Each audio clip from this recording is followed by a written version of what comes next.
This is fantastic. I didn't think we were going to see this coming for a while. Congratulations. This is a very, very important thing. Thank you very much, everybody. This is a very important thing we're going to be discussing. Please sit down. Thank you very much. This is good news indeed. People said it couldn't be done. You got it done. I just have to sign, right? That's very good. This is really something.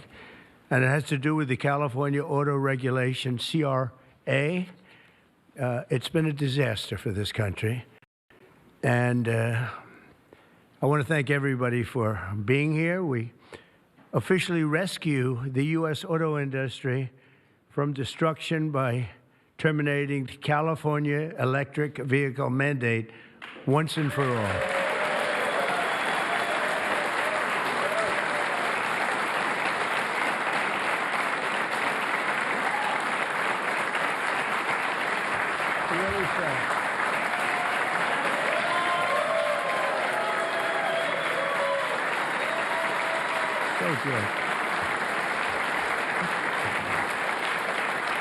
They said it couldn't be done, but boy, it's had us tied up in knots for years. And they'd pass these crazy rules in California, and it would be 17 states would go by them. The automakers didn't know what to do because they're really building cars for two countries. When you have 17 states, you're building cars for two countries. And I want to congratulate you all. The Senate, the House, the whole thing. It's incredible. I was going to sign a executive order and give it a shot. But the one good thing with this, number one, it holds up forever. And number two, unless somebody votes it out, they'll never do that. And it's just so much better, huh? It's so much better. That's so great. Very proud of you. We're joined today by the great Speaker of the House. I think he's going to go down as a great Speaker of the House, too. I may be wrong. I may be wrong. Who knows? Who the hell knows? I think he is. And he's doing something, the only thing I would say is more important than this one, and I'll tell you what, it's almost close. That's how big this is today. But the great, big, beautiful, I added the word great, you know, I used the word. The great, big, beautiful bill. It's going to be one of the most, I said it this morning to a group, I think it's the most important, one of the most important pieces of legislation ever signed, ever approved. So it's going to be something very special. Thank you very much. Speaker of the House, Mike Johnson, thank you. Secretary Sean Duffy. And they had a problem in India today, and you're on that. Sean's doing a tremendous job. Secretary Chris Wright, everybody said you'd never be able to get him. He's the most talented man, they say, in the oil and gas industry. I'll let you know in about 2 years if that's true.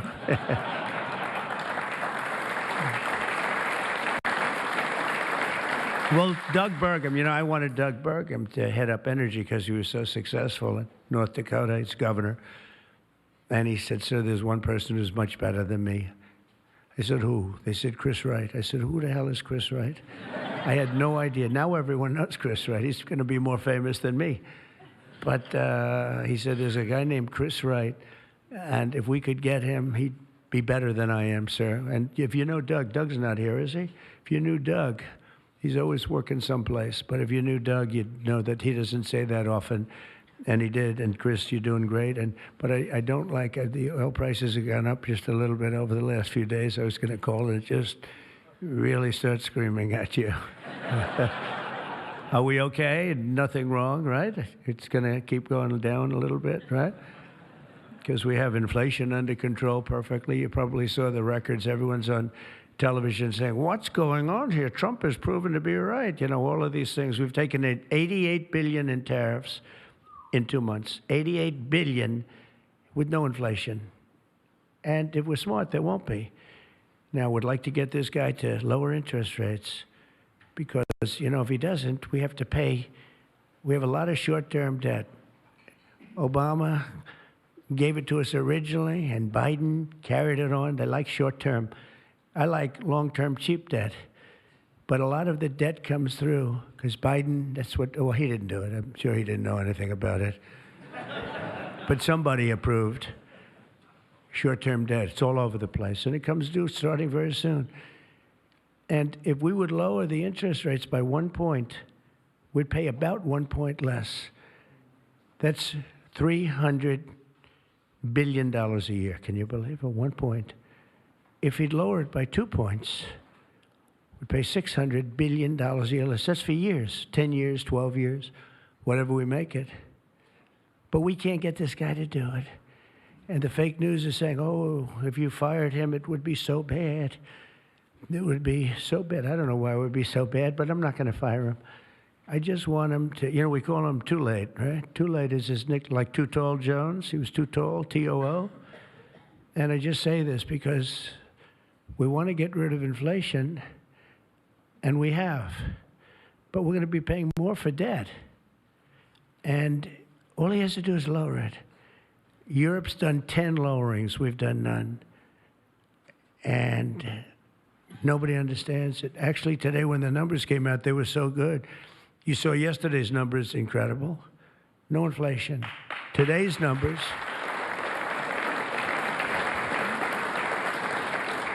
Today just came out, same thing, no inflation. They're all shocked. All these guys are watching from business, CNBC, and all of these different networks. Maria Bartiromo actually got it right. She's been getting it right for a long time, that one. I hope she's appreciated. And Joe Kiernan's been very good at CNBC, I must tell you, but other people aren't so good. But I will say that they can't believe what's happening. But if I could, because we can discuss, we get a lot of press, we get a lot of cameras rolling right now. Not that I like doing it, because I don't. But if we cut our interest by 1 point, for years, we save $300 billion. If we cut it by 2 points, we save, because it's pretty equivalent. We're going to spend $600 billion a year, $600 billion, because of one numbskull that sits here. I don't see enough reason to cut the rates now. And the problem he's got is that, and I explained to him, look, if inflation went up, cut your rates now. There's no inflation. We got it down. We got prices down. We got gasoline down. And you'll keep it going down. But gasoline's down. We drill, it's drill, baby, drill. That's why it's going down. But all that. But think of it. I said to him, he was in my office a couple of days ago. I said, if you think there's inflation, let's find out. Because I think we're going to keep it down. I think gasoline's going to be so far down. Oil, energy, is so much energy. We have so much energy, we don't know what to do with it. But let's say there was inflation in a year from now. Raise your rates. I don't mind. Raise your rates. I'm all for it. I'll be the one I'll be calling you. He'll be too late for that, too. But raise your rates. You don't have to keep them up here. If it's going to go up, I'm okay with you raising, but it's down. And we're going out to financing. And I may have to force something. Somebody said, who's the genius that thought of that? I said, it's me. Unlike Biden, I stay awake at night thinking about how to save our country. He was much better at sleeping than me. He could sleep on a beach. He could sleep on a beach with cameras rolling. I can't do that. But I had an idea. I gave it. They said, this is really, we'll go short term for a year. Let this guy get out of office. Somebody will come in, cut it a couple of points, and we'll save ourselves $7, $8, maybe even $900 billion a year. What is he doing? Why doesn't he lower these rates? And with that, we'll get on to the California standard, which is a disaster, okay? So, Chris Wright, you're going to get the numbers down. Thank you very much. Lee Zeldin, one of the most important men in this room. He's the man. I get nervous when I talk to him. He's doing a great job. Nuclear, I say, okay, you can take 2 weeks for that approval. It used to take 20 years, then they wouldn't approve it. Now I say, Lee, nuclear, I'll give you 2 weeks for an approval. A coal-fired plant, you only get a couple of days. And oil and gas will give you a week, okay? Something like that. But he's doing it so fast, and we have so many plants being built right now. It's so beautiful to see. And one of the reasons they're coming here is because they have to produce tremendous, especially the AI, they have to produce beyond believable amounts of electricity. And they're doing, I said to them, I think this was more or less my idea. They didn't have the idea only because they didn't think a thing like this was possible. I said, as you build your plant, you're going to become a utility. And you're going to build a separate plant right alongside of it. You're going to build it. You're going to build a plant that produces electricity. And you'll produce it through natural gas, coal, nuclear. We don't want to produce it through wind because we don't feel like ruining 50 miles of beautiful plains and beautiful vistas. And but we want to produce it. You know, interestingly, China's opening up a coal plant every single week. But now I'm finding out it might be 2 plants every single week. And, you know, usually that's a good gauge. If they're using coal, I guess we're supposed to use coal. And, you know, we went to a coal standard. And not that you have to use coal. You're going to use whatever is best. I want to introduce also Senate Majority Whip John Barrasso, who's a tremendous guy, doctor. Okay? And he is a tremendous guy, tremendously talented doctor. When I have a medical situation for the country, for myself, I haven't used him, but I might have to. Maybe I'll do that. If it's serious enough, I think I'd probably do that. But he's a tremendously talented gentleman who happens to be a senator and one that's very respected. Chairwoman Shelley Moore Capito, and congratulations. I just endorsed your son. Did you know that? I endorsed your son. I endorsed your son, who's running in West Virginia, and he's great. In fact, he's all Trump all the time. I think much more so than you, actually. You were his largest impediment. No, I'm only kidding. He's all Trump all the time, and he's going to win big, and so congratulate him, okay? He's really been fantastic. So many people have told me. Thank you. And House Majority Leader Steve Scalise, who's a brave man. He went through hell. Steve went through hell. And we have a lot of other people here that I won't be able to because they don't have your name down. And I'm looking and I see people's names. I'll do a couple of you, but thanks as well to Mark Wayne Mullen, Senator. Mark Wayne, thank you. Stand up, Mark Wayne. Don't fight him. He's a serious fighter in a lot of ways, and he's a great guy, too. Thank you, Mark Wayne. Deb Fisher. Deb? Thank you, Deb. Good. Pete Ricketts, who's going to do very well in the upcoming election. Thank you. Thank you, Pete. John Husted, who's really moving along in Ohio. John, good luck. You're going to do well. All endorsed people. John Curtis, who's doing terrifically. John, thank you. Good job. They all say excellent. What can I tell you? Good job. And Bernie Moreno, who won a race that was not winnable. They all said it's not winnable. He won in Ohio. They said, you can't win that race. It's a waste of time. You're just wasting your time. Right, Bernie? Wasn't a waste of time, was it? Huh? And he won by like 5 points, too. Won by a lot. Along with Representatives Kevin Kiley, Vince Fong, Jay Obernolte, Doug Lamalfa, Daryl Issa. Where's Daryl? I haven't seen you in such a long time. Look at you. How good you look, huh? Good when you have those big margins. It's easier.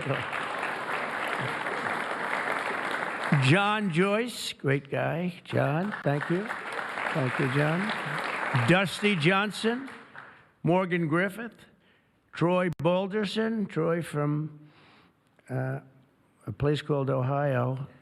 And he played very cute at one time, but then he got, boy, I'll tell you, he's become a good politician. Where is Troy now? Where I haven't seen him used for years. I endorsed you early when he was early and younger, but you still look young, and you've done fantastically good. Good work, really good work. Claudia Tenney, New York. Claudia, thank you, Claudia. John James, John James. I don't know. You know, he's running for governor, but I'm not sure I'm happy about that, John. Do we have somebody good to take your seat? Because otherwise we're not letting him run for governor. We can't. You have somebody good, right? Okay. As long as you like them, they'll win. Tracy Mann. Tracy, thank you very much. Thank you very much. Appreciate it. Michael Baumgartner. Michael. Thank you, Michael. Good job. David Rouser. Thank you. Glenn Grothman. Hi, Glenn. Thank you very much, Glenn. Brett Guthrie. Brett. Thank you, Brett. Rudy Yackham. Thank you. Thank you, Rudy. And I want to thank you all. And there's some additional people in the room, but we have to get back to this. Is like so big. This is a big one. Under the previous administration, I could go point after point, everything they did, open borders, men playing in women's sports, transgender for everybody, let's go transgender. What a group of people you had over there. They must have hated our country. Under the previous administration, the federal government gave left-wing radicals in California dictatorial powers to control the future of the entire car industry all over the country, all over the world, actually. Because they have to build a car. They can't build 19 different cars called the same thing. And really, it was all over the world what was happening. They approved Governor Gavin Newsom's ridiculous plan to impose a 100% ban on all new gas-powered cars within a very short period of time. Think of this. You couldn't buy any other car except an electric-powered car. And in California, they have blackouts and brownouts. They don't have enough electricity right now to do the job. And countrywide, you'd have to spend $4 trillion to build the firing plants, to be able to, they call them a lot of things, charging plants, firing plants. $4 trillion you'd have to spend. In the Midwest, they built 9 of them. 9 individual, it's like a pump, just like a pump, except instead of gas, electricity comes out. They built 8 of them. $9 billion they spent for 8. 8 little hoses, $9 billion. Now, I'm sure they could have done it for about, 1/1000th of that, but even if they did, it's unaffordable. They approved Governor Gavin's ridiculous, is so ridiculous. By the way, if I didn't bring the military in, Los Angeles would be burning down right now. It'd be burning just like his damn houses burned down because he didn't have the water that he should have had. He had so much water. They have so much water. We had to send in the military to free up the water. And we did that right after the fires. We told them to do it in the first term. But just like that ridiculous plan, this is a plan to ban, think of it, a plan to ban 100, and they call it the 100% ban on all new gas-powered cars and abolish 75% of the gas-powered trucks. 75%. The trucking industry saw me. They said, sir, it doesn't work. Number one, the trucks are so heavy. They're 2.5 times heavier than a diesel-powered truck. So one of the big truckers owns 28,000 trucks, big company, tremendous company. He said, I go out of business immediately. I'm not going to play games. He said, did you explain these things to the government officials? Like the truck weighs 2.5 times more than a regular truck, a gasoline-powered diesel. And he said, based on that, we have to rebuild every bridge in the United States of America because it wasn't designed to hold cars and trucks that heavy because the batteries are very heavy. They're, probably lead. But they have a lot of things in those batteries that weigh a lot. But it's 2.5 times. It's a simple number, 2.5 times. And if you want to do this, you have to spend trillions and trillions of dollars on rebuilding every bridge in the United States, and I guess throughout the world, because they do follow us. And the big rig buses and even cement trucks, they want to abolish certain categories of truck, but they want to go 75% of all of these trucks have to be abolished almost immediately. The time is just crazy. And they don't go far. Another little problem.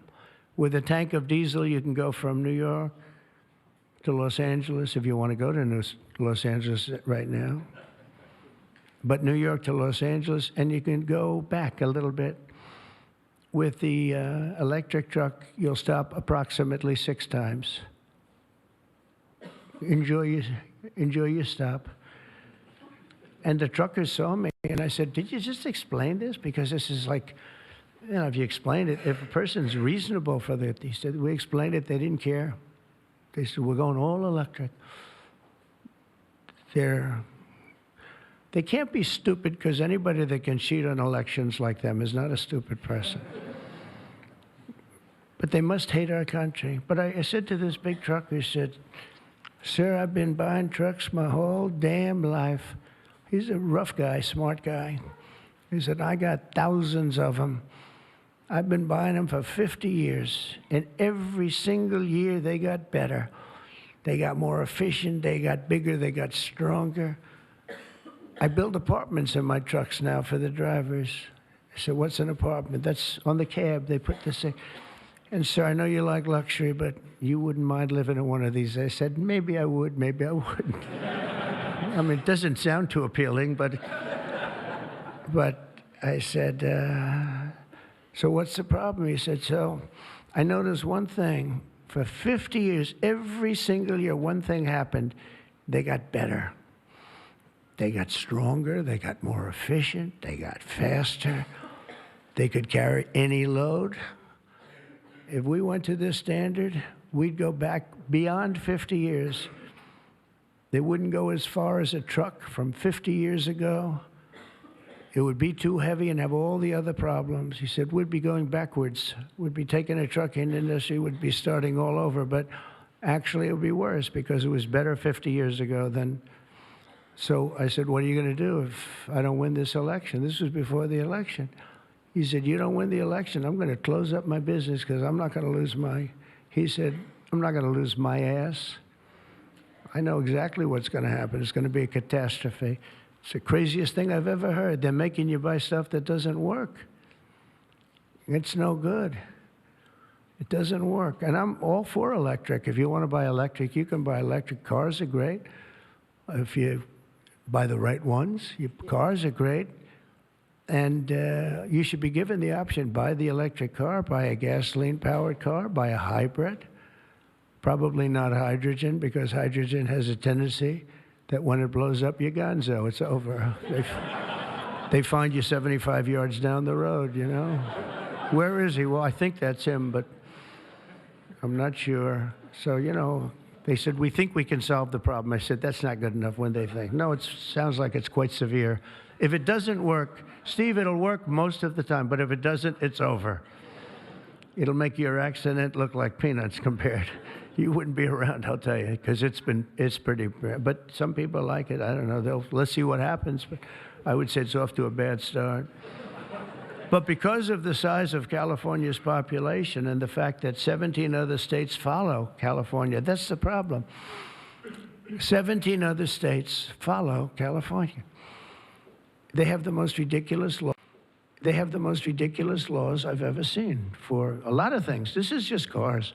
And trucks, and they have a lot of them for other things. But we have, it's called the California Car Standards.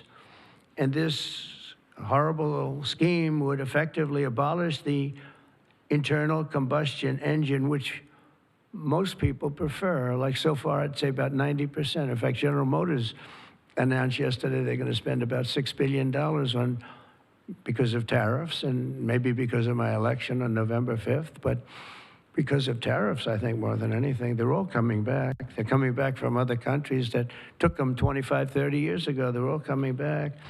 We have now almost $15 trillion. They had almost nothing last year, and the year before, they've very, very little. Nobody wanted to be back here. Nobody wanted to come to our country anymore, because we were like stupid people. We looked like stupid people. We were laughed at all over the world. Now we're not laughed at anymore, I can tell you that. But they wanted to shatter our domestic supply chains and literally grind civilization to a halt. We would have gone so far back. It's hard to believe, actually. Hard to believe when you don't have enough electricity to give a person a little air conditioning in the summer, and now they want you to take electricity and fire up all these cars. But we're not going to let that happen.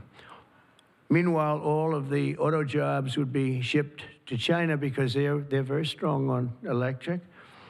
And it lives off an estimated 200,000 American auto workers would be destroyed. It's one of the reasons I did so well with the United Auto Workers.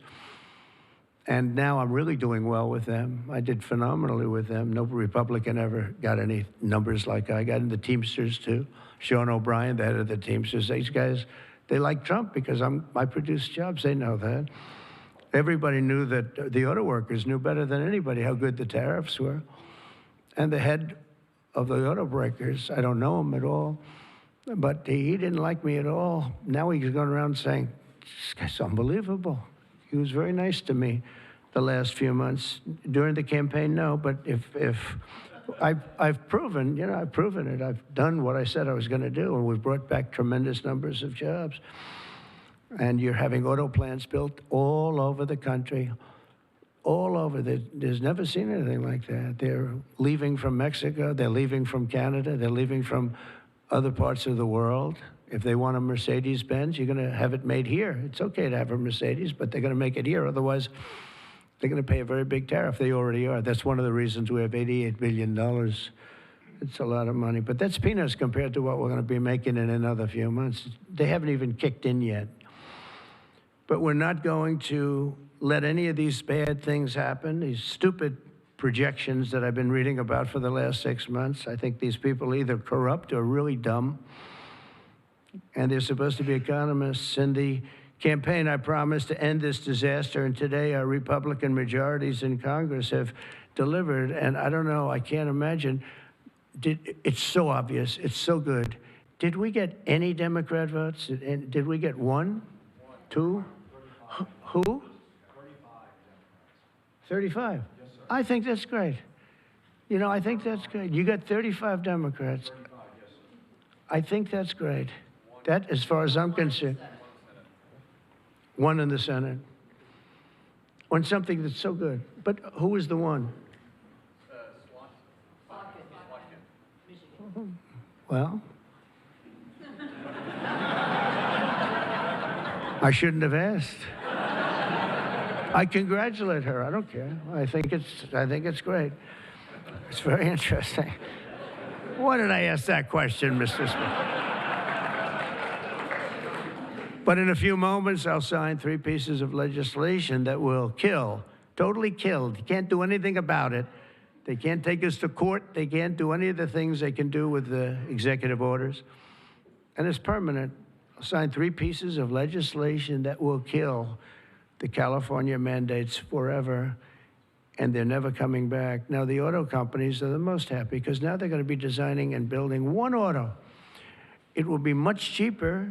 It's a much less expensive. They were showing me, one of the most respected people was showing me that to save a little, like a half a glass of fuel, cost them thousands of dollars with new computers and stop it. The engine has to stop and then turn on and blah, blah, blah. And I said, does it work as well? No, it's terrible. It's terrible. And that's to save a little bit of fuel, this much fuel that Chris Wright can produce with one extra little oil well someplace, right? One little, a small one, a very small one. But think of it. Your cars are going to cost you $3,000, $4,000 less, and you're going to have what you want. And again, you can get any car you want. You can get electric. A lot of people love the electric. They like Tesla. So do I, in all fairness. I like Tesla. And I like others, too. But I also like combustion engines. And, there are reasons for a lot of things. When I was in Iowa, we had an unbelievable victory, if you remember. Remember? That was nice. You won by, so much. Nobody even talked about anything else, but that was a great victory. But it was unbelievably cold that night, and I was going to watch my victory in the area where I was going to make a speech, and the whole place was littered with cars. I said, what happened? They were electric cars, and they don't work in cold. I said, I didn't know that. And they don't work in extreme heat either. Other than that, they're wonderful. But No, but if you're in a cold climate, you know, how do you do that? But they're electric cars, and I noticed that, and then I didn't pay much attention because we won by about 65 points, so I was more interested in that. But I do remember that scene. I said, what the hell is going on over here? This historic action will also help us reduce inflation and bring down the price of automobiles and electricity very, very substantially. You know, we're building massive electricity right now. It's already started because of that guy right there, Lee Zeldin. By far the most important man in the room, Mr. Speaker. Stand up, Lee.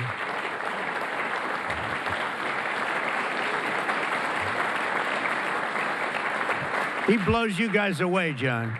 He blows the politicians away. I'm sorry right now. He's a great politician, though. He almost won for governor in New York, which is just missed by a few points. And that was another race that was not winnable, but you almost got it. But I think what you're doing now is even bigger if you want to know the truth. I think it's actually more important if you can believe that. Under the previous regime, car prices skyrocketed as a direct result of the mandates. These mandates, this nonsense that you had to do. And they had so many other rules and regulations that the car companies who are here today appreciate that. And Susie Wiles is here today. Stand up, Susie. Most incredible woman. Most powerful woman in the world, they say. She's the most powerful. She was rated the most powerful woman in the world. Susie Wiles. One phone call and a nation is destroyed. She could destroy 5 nations with 5 calls, and she's doing a great job. More importantly, right? Doing a great job. Nobody like. Energy prices would likewise soar as the radical left forced more electric vehicles onto the grid while blocking approvals for new power plants. They want to block the approvals. They want you to have a car with electric, but they block the production of the juice that runs the cars, and all of them, all forms of cars. It's just the craziest thing. We're in a different sphere now. We're in a whole different planet right now. The result would be rolling blackouts and a collapse of our power systems. We'd have a total collapse. You couldn't do it. You couldn't even do it. Think of it, they're forcing you to do something, and they want you to do boats also. I assume boats are being covered by this, and boats, they want you to go all electric, and the batteries are so heavy, the damn boat practically doesn't float. I used to have a lot of fun talking about that one on the tours. We'd talk about it. And I said, what would happen if the boat sank? Because we went to North Carolina, South Carolina. We visited boat factories. Unbelievable guys. And they said, sir, we have one problem. They're forcing us to go electric for the boat. I said, how's it going to work? The boat will not float, sir. It's so heavy, and it won't go fast, and lots of other. And I did ask him a question, because I have a lot of background. My uncle was a big shot at MIT, the smartest guy. He never had a smarter guy. And I guess I have a little of that. My first question was, what would happen if the boat sank? Do you get electrocuted? Remember I said that? And I used to be decimated by these people back here, right? I used to be decimated. They'd say, what kind of a crazy question is that? So I'm actually serious. What happens if you're an electric boat and the boat is going down? You're in trouble, Susie. And I used to say, remember, I'd get decimated. The audience loved it, but the press would laugh at it. I said, so if I have my choice of going down or jumping 5 or 6 yards away from the boat, but there's a shark there, what do I do? You know what I said? I'd rather be electrocuted. I said, I'll take electrocution every single day. But actually, he said, nobody's ever asked me that question, sir. He makes boats. Nobody ever asked me that question. That's really an unusual question. He said, and honestly, I don't have the answer. He wasn't able to. I said, don't worry about it. If I win, you won't have to worry about it. But today, we're saving California, and we're saving our entire country from a disaster. Your cars are going to be thousands of dollars less money. And even the ones that, if you buy electric, we're not going to make you do certain things that are just a waste of money and just time-consuming waste of money. They make you do things that are no good for anybody, make the car worse, and make it much more expensive. Over the past 5 months, our administration and Republicans in Congress have fought for the American auto worker and for Teamsters and for, by the way, right to work. We have them all. We have, we just call them just workers. We fought for workers like no one has ever fought before. I understand that. It's why we won. We won with workers. We won with young people. I just saw with TikTok, I was #1 on TikTok in its history. Can you believe that? So I guess I like TikTok. That's why they're saying, are you saving it? We probably will save TikTok, actually. But on my first day in office, I ended the Green New Scam and abolished the EV mandate at the federal level. We abolished it, which is basically that everybody will be driving an electric car within a very short period of time. Now I know why Elon doesn't like me so much, which he does, actually. He does. And he never had a problem. You know, it's very interesting. This is not something new. This has been there from day one, Speaker, right? We're going to abolish the EV mandate. And Elon still endorsed me because, honestly, he never, ever spoke to me about that. And I used to say, I'm amazed that he's endorsing me because that can't be good for him. I'm abolishing the EV mandate.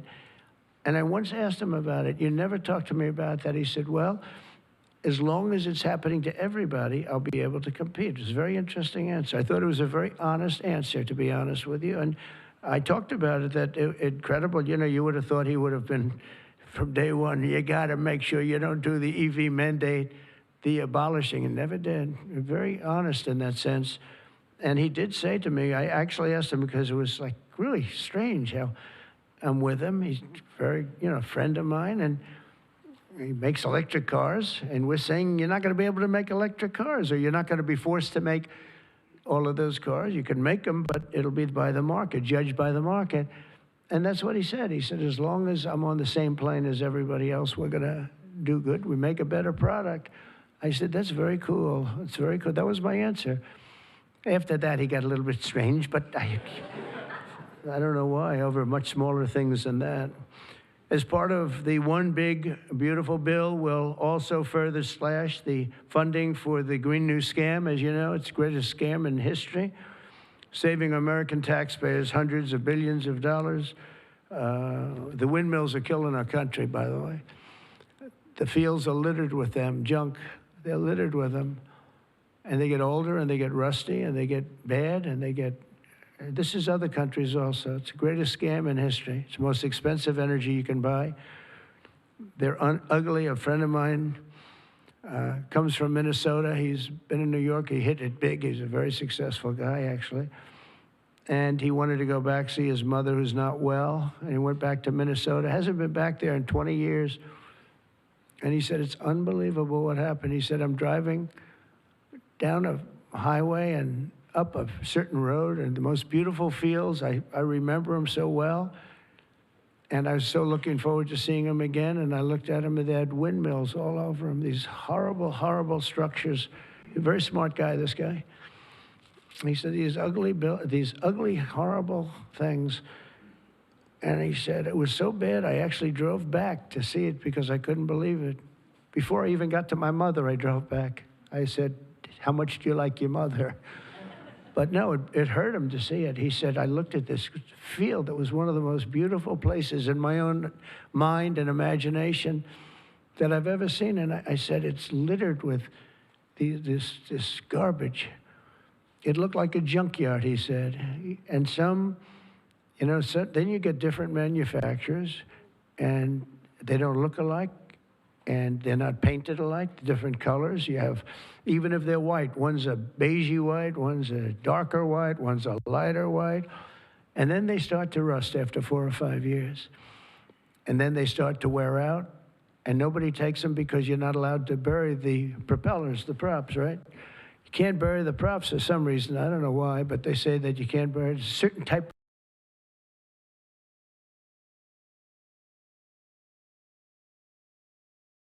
What they do is they leave them up. If you go to Palm Springs, California, take a look. You go into this beautiful community. Before you go, it's like you're riding through a junkyard. Windmills all over the place. Tall ones, short ones, dead ones. They're all dead. Some are hanging over by a thread.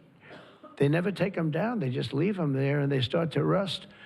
It's one of the greatest scams, and it's also the most expensive energy. And the environmentalists say, oh, we love wind. It sounds so good, but it's a horrible thing. Environmentally, it's a horrible thing. I say that to you. It's wind, and we are going to have virtually no, one mandate we have, we're going to natural gas, nuclear. Nuclear, we just had a big signing with nuclear, making it easier, safer, and better. It's really, I would say, probably more than any other form of energy that's come about. It's been amazing what's been done. It's very safe, very good, and very inexpensive. But we're not going to let windmills get built because we're not going to destroy our country any further than it's already been destroyed. You go and look at these beautiful plains and valleys, and they're loaded up with this garbage that gets worse and worse looking with time. It starts when the rust comes. 4.5 years, it starts to rust. And it's very expensive to paint them. So they don't paint them, and they're horrible. What's happened is horrible. So we're not going to approve windmills unless something happens that's an emergency. I guess it could happen, but we're not doing any of them. I hope the Senate will soon pass a bill the House can quickly approve and get to my desk by the 4th of July. We'll have this done. And to further defend our auto workers, I imposed a 25% tariff on all foreign automobiles. Investment in American auto manufacturing is surging because of it. They have Mercedes all over. They pay 25% if they don't make the car in the United States. And because of that, and this could have been done long before Trump. This could have been done by any one of the presidents. I did it with China. The reason you don't have Chinese cars here is because I imposed it my last term. I actually asked the question. I said, do we have any Chinese cars here? No. Why? Because you imposed a 25 or 27.5% tariff on Chinese cars. So they're not coming here, but they are going to Europe all over the place. But I love China. We just made a deal, and I respect President Xi a lot. And we made a deal that's good for both countries. The deal we made with China, good for both countries. Going to be a lot of money made, and it's going to ultimately open up China, which is the ultimate thing. And I'm going to be working with President Xi. We had a long talk about it. And that's going to be good for China. It's going to be good for us. But we're going to be opening up China. That's bigger than what we signed. And I think had we not signed it, that wouldn't be happening. It's going to happen. It's going to happen fairly soon. But to further defend our auto workers, I imposed this 25% tariff on all foreign automobiles and investment in American manufacturing and auto manufacturing. All manufacturing is surging. And I might go up with that tariff in the not-too-distant future. The higher you go, the more likely it is they build a plant here.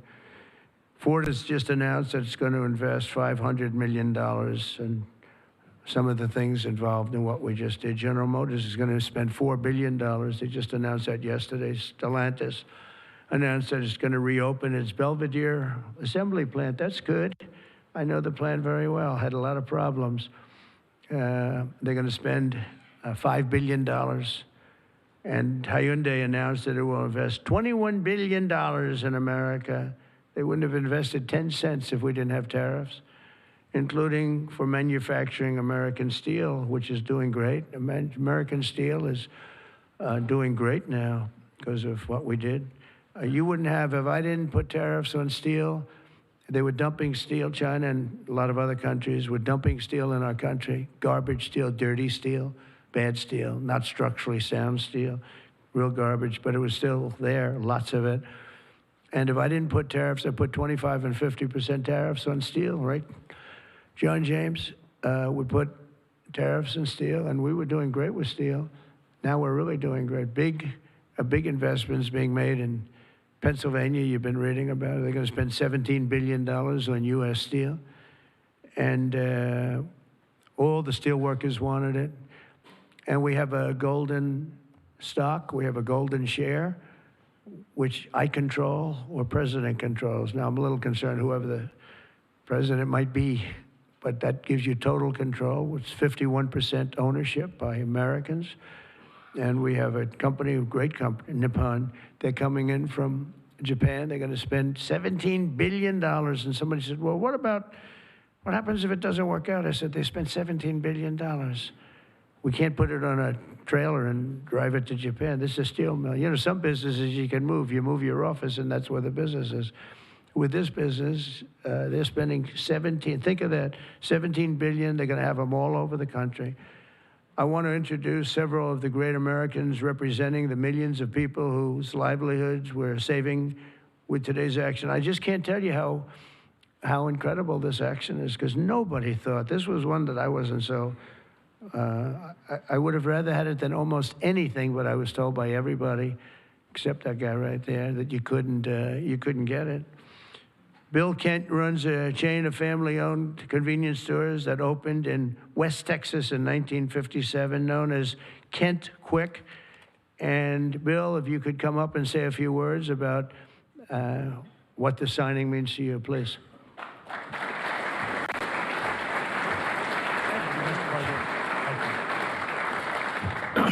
Wow, you're probably wondering why I've called you all here today, right? What a great day.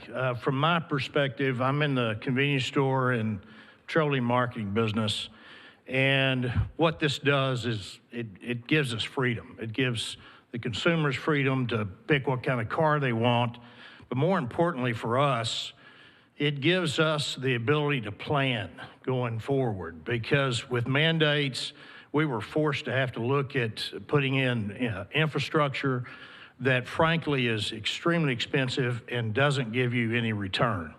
So this allows us, it's going to free me up and our companies up to invest in what people want, in the cars they want, and it's a great day. So, Mr. President, Congress, thank you, Steve, everybody, thank you so much. Thank you.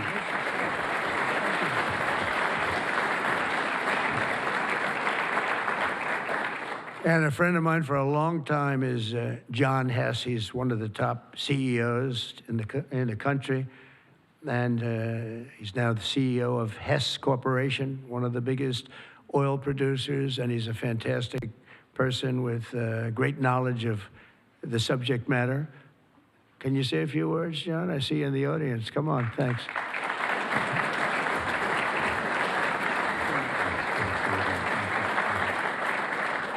Hi, I'm John Hess, and CEO of Hess Corporation, a proud producer of oil and gas in North Dakota and the Gulf of America. And so you all know, I was born in New Jersey, grew up in New York, and my father started our company by driving a secondhand oil truck. So, Mr. President, it's an honor to be before you today, and thank you for that. Mr. President, during your campaign, you made a commitment to the American people to repeal unworkable and costly mandates for cars and trucks and let the consumer choose what type of vehicle they drive. Today, with the bipartisan support of Congress, you're making good on that promise. I'd like to recognize Speaker Johnson, Leader Thune, other members of Congress whose tireless efforts were critical to the outcome we're celebrating today. And a special thank you to Senator Capito for her leadership.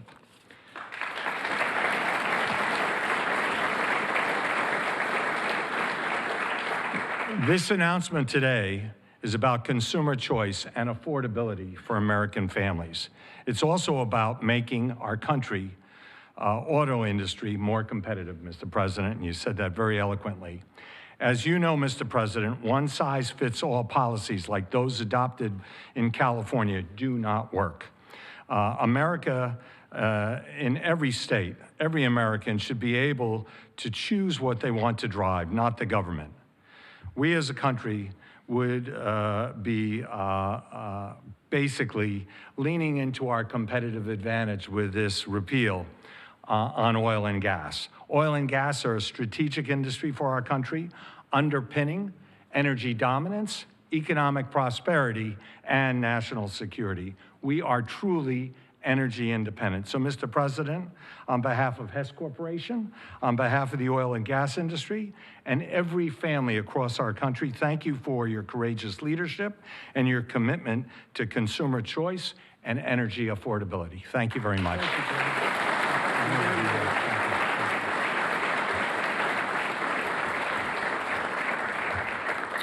Very respected guy.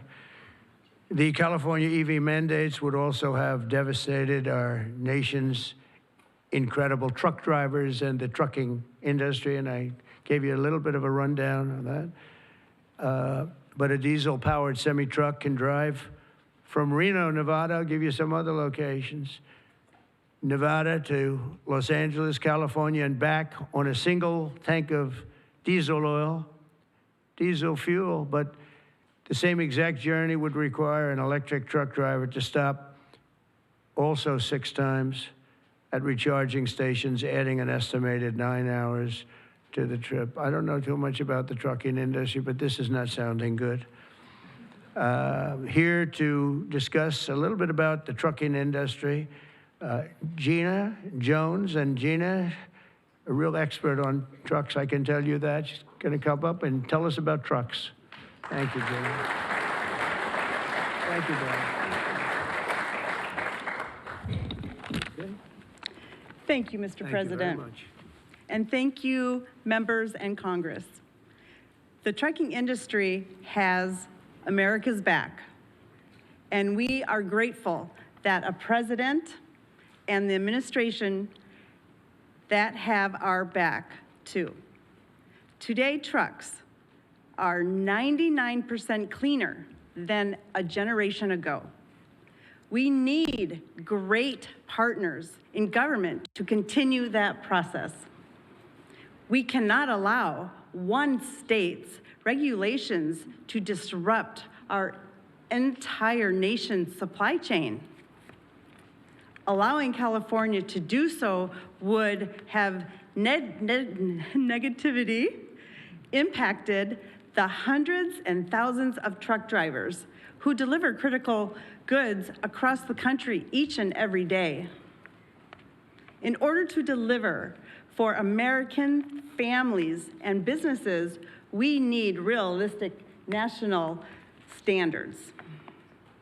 With the signing of this resolution, Mr. President, you have delivered the leadership that trucking industries need.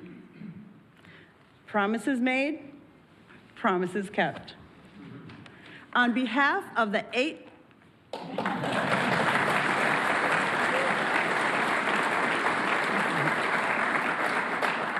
On behalf of the 8.5 million Americans who work throughout the trucking industry, I thank you. Thank you very much. Thank you very much. Great job. So just to wrap it up, I say under the Trump administration, we will restore the full strength, might, and glory of the American auto and trucking industry. We'll protect our truck drivers, auto workers, small business people, and manufacturers all over our country, and actually all over the world, and that's okay too. They'll be doing a product that works, a product that's much more efficient, that's better, it's much better, less expensive, and we'll put affordable energy and affordable car ownership back on the center of the American dream as we make America great again, and that's what's happening. We're making America great. You know, when I went over to Saudi Arabia, Qatar, UAE, just a couple of weeks ago, the leaders of those countries, and they're very smart people, they said, you know, you've made in a short period of time America the hottest nation in the world. It's the hottest, you're the only one we talk about now. And 6 months ago, it was a laughingstock. They said that to me, those words, it was a laughingstock, and it was an absolute laughingstock. We've got the hottest nation right now in the whole world, and the numbers are reflecting it too. So I just think it's great. And what I'll do is I'll sign this, then we can take a couple of questions if you want. And we will be finished, and you're going to go off and you're going to build the most beautiful automobiles for 20% less money. And I want to thank you, man. You have done some job. Thank you, Mike. Thank you, everybody. You guys want to come up here? Surround it?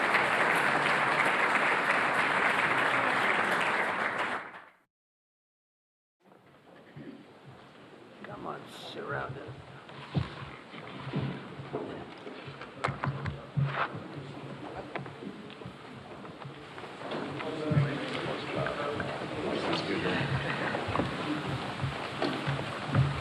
Okay, we're going going to sign 3 bills that do everything I just said.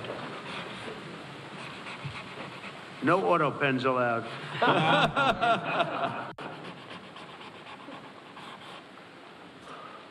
That's for you. Keep that mic.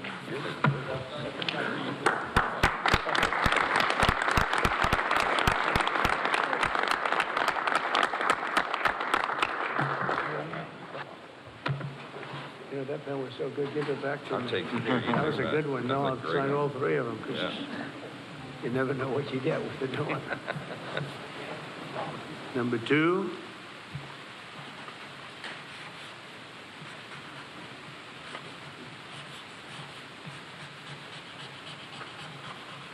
Very steady hand. It's very important. Very steady.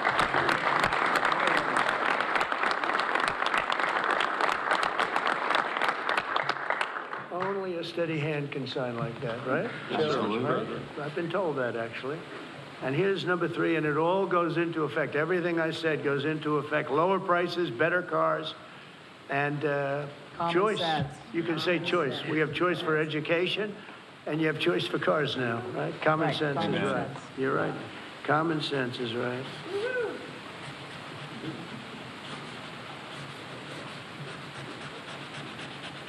Okay, now I can give you Yeah. the pen. All And right. I'll give you these. Shall I? Okay, let me sign. Congratulations, Thank you, Mr. John. President. Okay, you'll take these. Pass these around, fellas. Where's John James from his father? Oh, thank you. Yeah, you have one, John? Yes, sir. Thank you, Mr. President. Pass them around. Okay, everybody, there's a few extra. You're gonna take them and give them to someone and please. Okay?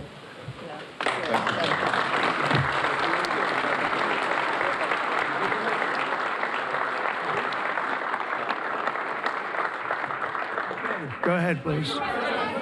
President, Mr. President, help! Mr. President. All right, Brian, yeah, please. I have some very close friends who run some of the largest auto dealerships in Southern California, Rustnak Automotive Group. Good. Their message to you, they're 100% behind you right now. They know they're going through some soft sales period. true. They're in it for the long haul. What's your message to thousands of auto dealerships across this country that are kind of navigating through this tariff? Yeah, they're going to do better than ever before. They're going to sell cars in America at levels that they've never even thought of before. And they're going to make more money than they ever made before. It's going to be great. They're going to be selling a better car, too. It's going to be a better product. And they're behind you 100%. I know. I know that. They have been behind me, right? They knew it was right. They've been asking for this for 25, 30 years, in all fairness. No, they're very happy. I told you the Auto Workers Union, we got tremendous votes. But they like me today even better than they did on Election Day on November 5th because they see the results now. They're all happening. And yeah, and they have plants moving in, Brian. A lot of plants are moving in. Thank you very much for that question. Yeah. Was Governor Gavin Newsom trying to kill the auto industry? Oh, he was killing the auto industry. I don't think he knew it. I think he's a guy who he's just got a faulty thought process. You look at that train. The train is the most. I've seen people, stupid people with cost overruns for years. I've watched where something would cost twice as much or 3 times, but this thing is costing 20 times more. It's the most incredible disaster I've ever seen. That's one. The cars are just as bad. Everything's bad. And now you have this situation. So his own sheriff, who's a good man, by the way, said 2 days ago or 3 days ago that we could not have done this without the military. They were going to take over this whole, they couldn't have done it. Now today they got him to change his tune. He said, oh, I think we could have handled it. You know, it's so sad. He was so honest. I was using his quote all over the place that they got him to change. But he knows. Los Angeles would be right now burning to the ground just like the houses burned to the ground. It's so sad what's going on in Los Angeles. Think of it. They had a fire that should have never had because they should have listened to me in the water. Eventually, we broke in and we had the water come down from the Pacific Northwest. I could show you pictures now with the half pipes, the big half pipes coming all the way down California. Water, so much water. They don't have any droughts. They don't have any. They have so much water. They sent it all out to the Pacific Ocean for 20 years. So ridiculous. And we got them to take it now. But what they do and what they're doing, this is a big problem. And what they really want to do is keep criminals because they're trying to protect criminals. Sanctuary cities are a disaster in this country. And most of the voters don't want them. Politicians like them for whatever reason, but I think the politicians are wrong. That's why we won in such a convincing fashion. We won all 7 swing states. We won by millions of votes. We won 2,750 districts as opposed to 505. That's why when you look at the map, it's almost all red. It's got 2 little blue stripes on each side of it. It's almost all red. But now you have to... I always got along with Gavin. I like Gavin. I've liked him, always. He said I never called him. You know, they asked him a question on Fox, I guess. I never spoke to him. He doesn't remember the call. He doesn't remember. I never spoke. And then I produced a phone call. I had it. It took me about 2 minutes. I said, well, here's the call. It lasted 16 minutes and 4 seconds. And it was at 12:30 in the evening. I actually made a call, didn't pick up. I called him a second time, and he picked up. And I told him, I said, you have to get your ass in gear because you're going to have a problem there. And he would have. If we didn't bring the military in, he would have had, you would have right now something. And I went through it because I follow the rules 100%. And I watched in Minnesota where you have the man who ran for vice president of the United States. Fortunately, he was a disaster. But he wouldn't call in the National Guard. And I eventually called in the National Guard, but it was seven days late. I said, I'll never do that again. I'm never going to, if I see problems brewing, if they're not going to do the problem, I'm not going to wait 2 weeks. Because that city, Minneapolis, burned down. If you remember the CNN anchor, he was standing there saying, yes, this is a peaceful rally. And behind him, the entire city was on fire. It looked like World War II. And I appreciate the question. Please. Sir, Mr. President, thank you very much for taking. Thank you. 2 questions, if I may, sir. First, the terrible, horrific plane crash in India today. I'm sure you saw the images on TV. Your reaction to that first, and will you speak to Prime Minister Modi? The plane crash was terrible. I've already told them anything we can do. It's a big country, a strong country. They'll handle it, I'm sure. But I let them know that anything we can do, we'll be over there immediately. But it was a horrific crash. It looks like most are gone. They actually maybe have a couple survivors, which is just heard. But that was a horrible crash. Nobody knows. Nobody has any idea what it might be. I gave him a couple of pointers. I said, maybe you'll look at this or that. You know, we saw the plane. It looked like it was flying pretty well. It didn't look like there was an explosion. It just looked like the engines maybe lost power. But boy, that is a terrible crash. It's one of the worst in aviation history. Yeah, second. How confident are you, sir, that conflict with Iran can be avoided? Well, I'd love to avoid the conflict. Iran's going to have to negotiate a little bit tougher, meaning they're going to have to give us some things that they're not willing to give us right now. I'm the last person. I've kept us out of wars. We defeated ISIS completely, 100%. And I haven't had it's peace through strength. I believe in peace through strength. We're the greatest military in the world. I rebuilt the military, as you remember, for 4 years. I rebuilt the military. And then we gave a chunk of it away, but it was still peanuts. It was a lot, but it was peanuts compared to what we rebuilt. Gave it to Afghanistan, one of the most embarrassing moments in the history of our country with the whole withdrawal, the way they withdrew was very embarrassing. But we rebuilt the military. We have the greatest, strongest military. We defeated ISIS. We defeated ISIS.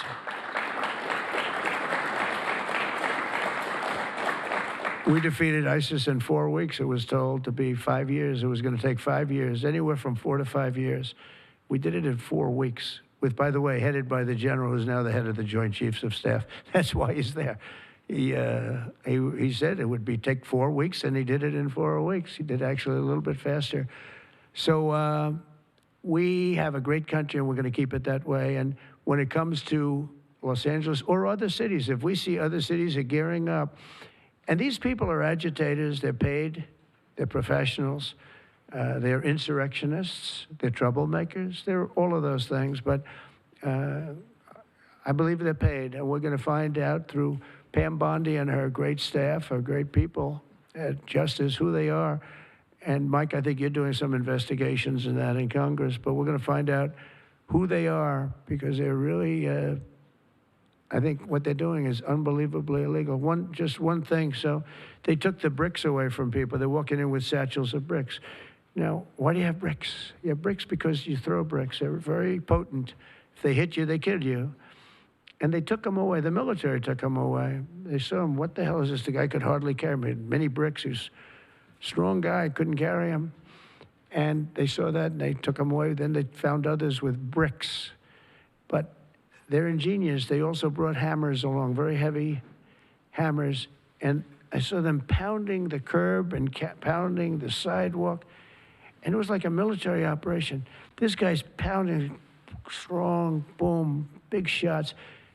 And it was breaking up granite, the granite curbs. And the granite was breaking up, and the concrete was breaking up. And there was lines of people standing there, and they're handing him. And then he stopped handing them. They just went down and picked him up. It was so professional. I said, that's a professional organization. This is not like people at random. This guy's breaking up because they couldn't use the bricks. So who would think of this even? Did a lot of damage. A lot of curbs are broken. A lot of sidewalks broken. But I never saw that before. That's one I haven't seen. I thought I saw it all. And they have it on tape. And with that, people get killed. You know, they go to the bridges and they drop the concrete off the top of the bridge with a car coming along at 70 miles an hour, and the person dies. We had a lot of car problems. You saw that. They were all over the road. They were littered all over the road where the cars got stopped by concrete going through the front windshield. These are bad people. If we didn't go, Los Angeles right now would be on fire. It would be a disaster. And we stopped it. And last night was very good. Nobody showed up. You know why they didn't show up? Because we were there. If it was just the police, because the police are great. I know those police, they're great, but they're told not to do anything. They're not allowed to act. Thank you.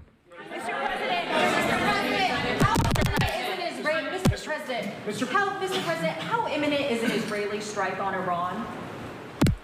Well, I don't want to say imminent, but it looks like it's something that could very well happen.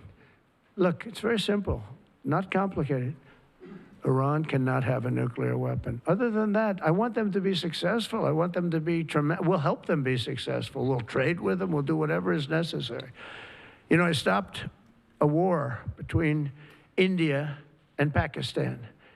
And I stopped it with trade. I don't think I've ever seen a story written about it, but it was pretty cool. They were getting ready. Pakistan was their turn to hit, and eventually they're going to go nuclear. And I stopped it. I called each. I respect each leader greatly. I know them. And I spoke to them, and I talked about trade. I said, but you're not trading with us if you're going to go to war, if you're going to start throwing nuclear weapons around. And I said it to both of them, and they were both unbelievable, actually. They understood it exactly. They stopped. I stopped that war with phone calls and trade. And India's here right now negotiating a trade deal, and Pakistan's coming, I think, next week. And I'm very proud of that. Nobody died. The nuclear weapons, they each have very severe, very substantial numbers of nuclear weapons. And I think we should get some credit for that. You know, the whole Republican Party should, because that's their mindset. Please. Mr. President.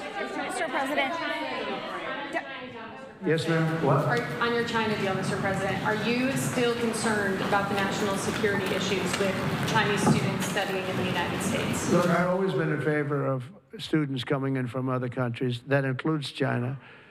And we have 500,000 Chinese students coming in. I've always been in favor of it.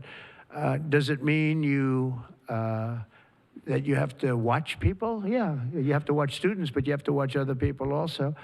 I've always been strongly in favor of it. I think it's a great thing. It's good for our schools. I think it's good for our country. I'm also in favor of having them stay. I've been in favor of letting them stay. If you get educated for 4 years, you're willing to get educated for 4 years. I like people being able to stay. You know, they have some great students. You have some, that's These are Republicans clapping. You know, because a lot of Republicans don't like that idea. I happen to like it. I'm a real Republican, believe it or not. But I like the idea. They go 4 years.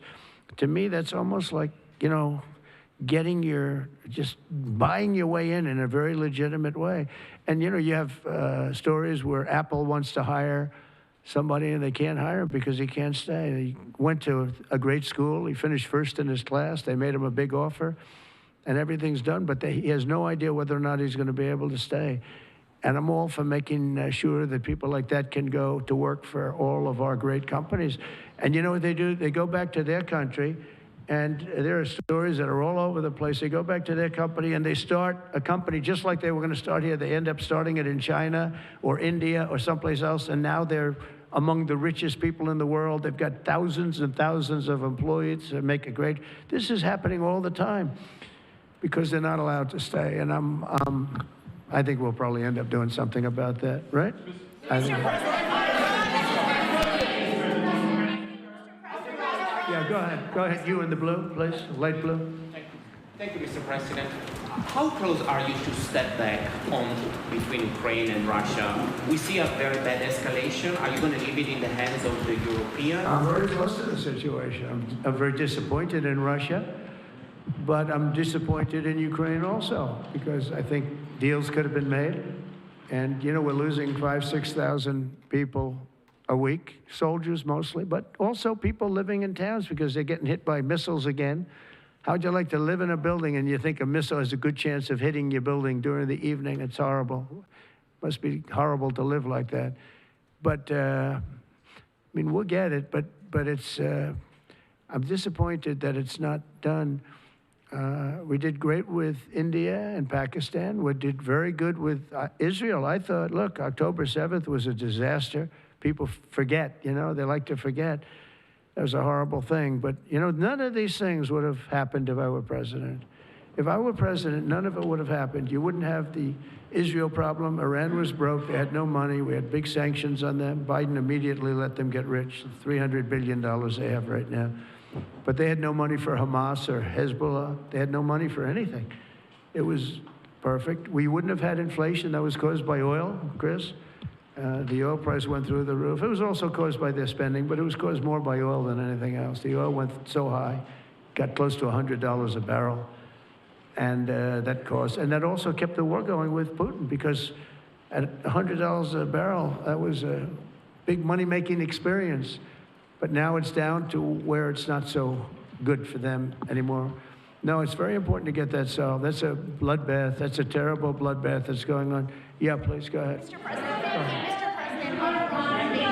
Following up your question, answer on India and Pakistan for stopping the war between them. India says that they cannot talk to Pakistan unless Pakistan takes actions against terrorists. We're going to get those two getting together, you know?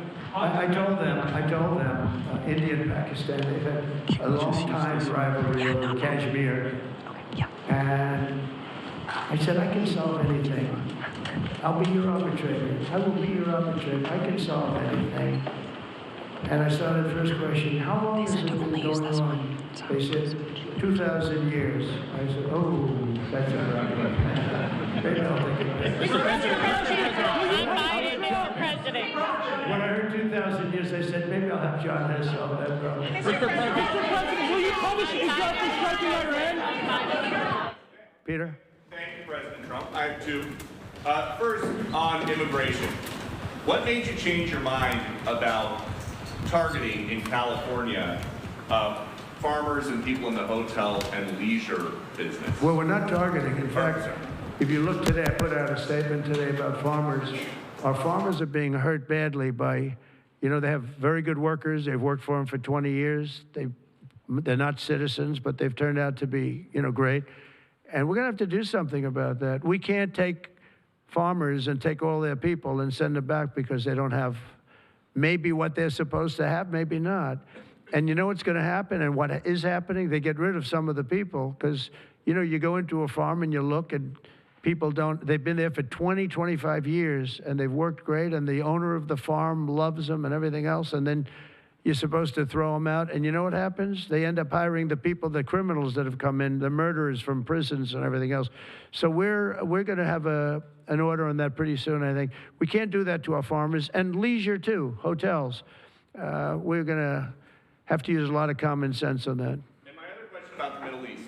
As the Israelis apparently gear up for some kind of an attack, a possible attack on Iran, are you trying to talk Netanyahu out of doing that, or are you so against Iran having a nuclear weapon that you're okay, he does his thing because it is not an American war? Yeah, it's a very fair question. Look, I want to have an agreement with Iran.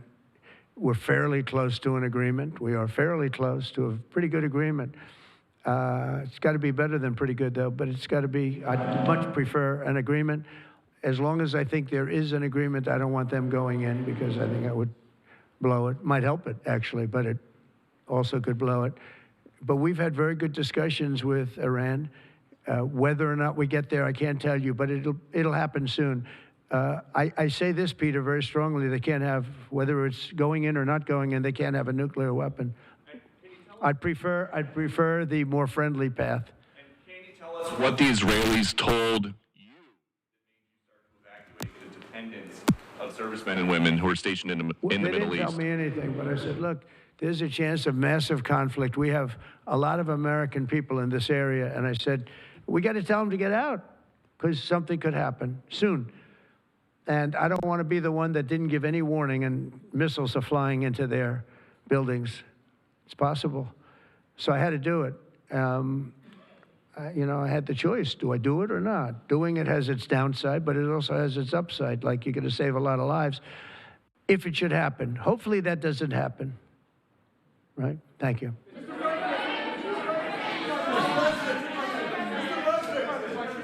Mr. President, for Americans that are coming to Washington on Saturday for military parade, That'd be a great day. what would you like folks to take away from that day? What would you hope that they would remember? And also, Mr. President, our country is, and how strong our military is. We have the strongest military in the world. You know, it's very interesting. 3 weeks ago, it was the end of anniversary, end of World War II. And I called France, and Macron, who's a good man, I said, what are you doing? He goes, we're celebrating World War II, our victory. I said, your victory? Your victory. Tell me about that. And then I called somebody else, and I happened to speak to President Putin at the time. Now, in all fairness to him, he lost 51 million people, and he did fight. Russia fought. Sort of interesting, isn't it? He fought with us in World War II, and everybody hates him. And Germany and Japan, they're fine. You know, someday somebody will explain that, but I like Germany and Japan too.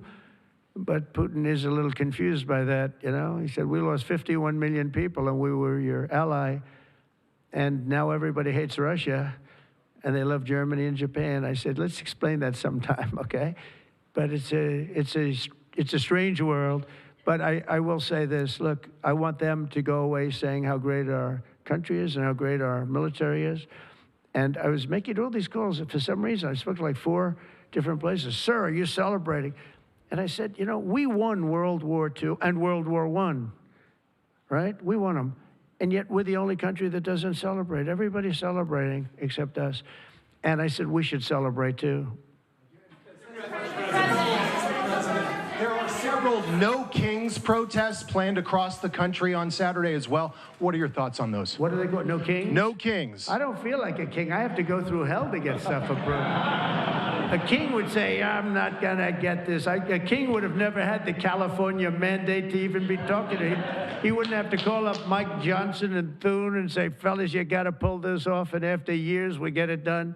No, we're not a king. We're not a king at all. Thank you very much. Go ahead. Yeah, go ahead. Sir, Go ahead. Mr. President, sir, you made a lengthy posting today on Truth Social about Senator Rand Paul. Do you expect to see him at the picnic tonight, sir? I do. I look forward to seeing him, actually. I like him. He's the hardest vote in the history of the U.S. Senate to get. Probably won't get him, but he's a very tough vote. I mean, he's a very tough vote. He's always been a friend of mine. You know, I endorsed him and got him elected. I got him elected twice. But I don't think he understands how great this bill is. This is a great bill. no tax on tips, no tax on, you know, the Social Security payments. It's unbelievable what happens. No tax on overtime. You work overtime, no more tax. It's so, those are big, but they're minor compared to the big things. Taxes reduced. And let's look at the other side. If it doesn't get approved, a 68% tax increase, 68%, including the fact that the Trump tax cuts kick in. But it's a 68% tax increase and many other bad things. I don't even want to, some of them are so bad I don't even want to talk about them. I think it's one of the greatest bills we'll ever pass in this country. And I think that Leader Thune and this gentleman right here, what he's gone through on this with, you know, we started off with a majority of 1. Now I guess we have 7. So it's like easier, but it's really sort of 3. It's 7, but it really equates to 3, right? And we have great support. I mean, I can't tell you, I can't guarantee, but when you have a majority of essentially 3, where you can't lose anything more than 3 votes, and you get it passed, it's pretty amazing. And I think it's going to haunt the Democrats because most of the bill is common sense. It's tax cuts, it's border wall funding, it's military funding properly spent. It's all things that are like common sense. They're all good. There's nothing tricky about it. It's basic stuff. And we don't intend on getting one, think of it, not one Democrat vote in the House. Mike, not one. Maybe somebody will come along. I don't know how they can run for office. So many different things. We're gonna, very important, Medicare and Medicaid are gonna be strengthened, not hurt. You know, they're using fake narrative. Oh, no, they're gonna be strengthened. We're gonna strengthen them. They're gonna destroy them because under their policies, Medicare and Medicaid go away. Social Security under them is gonna be devastated. With us, it's gonna be kept, but much stronger than before. And very interestingly, I saw this and I proved it because for 4 years, I never hurt Medicare, Medicaid, or Social Security. I've already been there. But they're going to destroy Medicare, Medicaid, and Social Security. They're going to wipe them out, in my opinion, because their policies are so bad, the country will have no money to pay for them. We're going to make them stronger than ever before. Thank you very much, everybody.